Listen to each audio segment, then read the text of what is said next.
You know, there was a great revival in the Hebrides in the early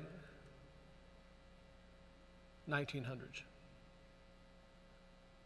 Began to moved up to the pleading for it into the 40s. Maybe we could say it topped out in the early 50s. Two old women, one was 84 years old and one was 82 years old. One was blind and one was humped over so badly with spinal stenosis, just arched over. But they had passion for revival. They wanted God to work. This is what happened. They couldn't even get out to the church to pray. They couldn't even get out to the church to worship. Their house became a place to meet. People came in. They got so passionate about revival coming to their Isle, the Isle of Lewis. They got so passionate about it. They confronted the preacher and wanted to know if he was thoroughly right with God. And they prayed and prayed and prayed. And they'd seen the Lord, they said, with the church filled up and God blessing and a great overflow. And the fire of God struck that tiny little obscure place off the coast of Scotland. And when it happened, there was a young teenage boy that got saved in it. His name was Donald. And the preacher became so dependent upon Donald and so close to Donald, he would ask him to lead in public prayers and help him with the meetings, and he did. Oh, how God worked. People began to hear about it, and the revival fire spread. It spread. And God blessed in a great way. Those two old women, the kind of people don't want in their church anymore. And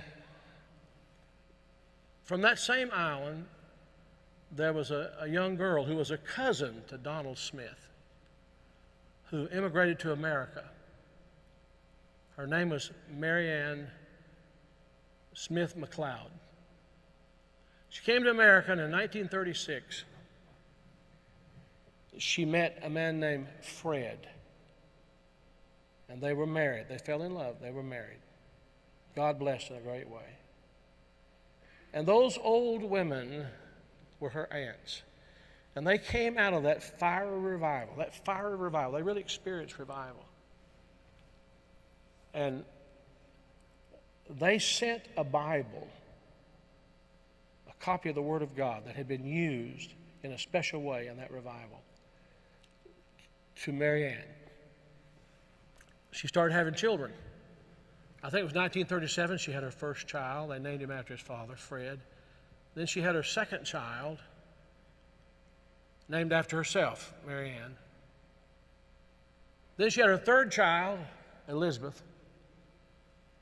Then she had her fourth child. And she was so impacted by this teenage boy God had used in that revival of the Hebrides. She named him Donald.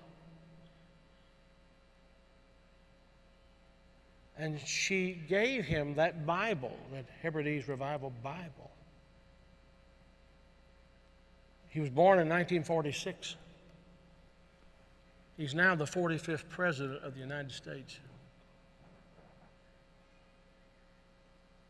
And that Revival Bible is in the Oval Office. I'm saying to you, I don't know how, why, I don't know how it all comes together.